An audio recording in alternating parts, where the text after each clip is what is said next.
Be sure to check out mythvisionpodcast.com. Help MythVision grow, guys. Become a Patreon member. You guys will get early access to all my videos when I'm done editing them. Also, it's a small community where you guys can message me your questions and talk to me in private. You guys can also donate through PayPal and Cashapp. Join the social media links down in the description. We have Twitter, Facebook, all sorts of social media.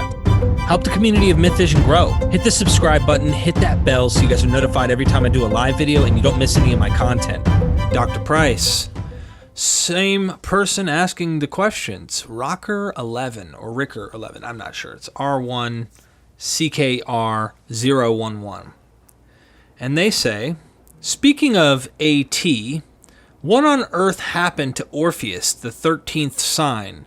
Certainly this couldn't have been overlooked in antiquity, and any parallels in myths in the Bible, perhaps? He was the master of snakes, so that's awfully interesting as he's at the end, the dragon of Revelation, and the beginning, serpent of the garden. Oh, and was there a schism between quasi-heliocentric hierarchies and agricultural hierarchies of the pantheons, as is vaguely implied by many episodes of the Bible, including Cain and Abel? We know this specifically happened in response to Akhenaten, and this seems paralleled with older Greek myths, original Dionysus and Pan versus newer versions, Zeus and Apollo. Most of that I'd have to say I just don't know. I'm not familiar. I've heard there was another zodiacal sign of the whale, Cetus or something like that. But I really don't know anything about that. I know there were tensions between agriculturalists and merchants and such, city dwellers, and the Cain and Abel thing on one level is certainly about that. It doesn't say why Yahweh it turned up his nose at Cain's offering of a salad, but liked the lamb chops that Abel gave him. Why doesn't it? Well, apparently it was just obvious to the ancient readers that God holds no truck with the Canaanite farmers, but he does with the Israelite shepherds.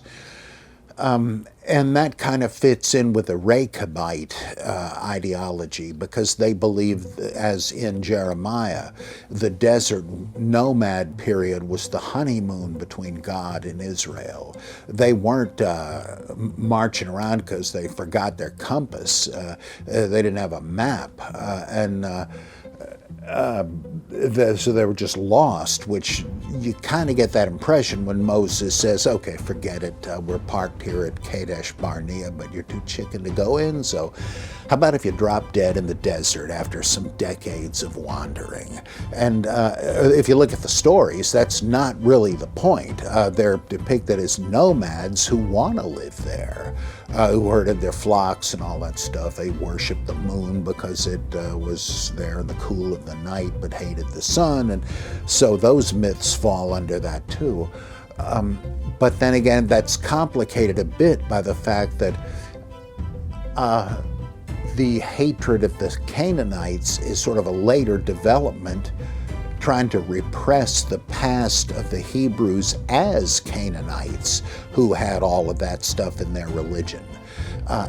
So I'm not quite sure how that all falls out, and the astronomy part of it, I've read about who the biblical characters descend from, what phenomena they were personified from, but the rest of that I just don't know. Interesting. Thank you, Dr. Bell.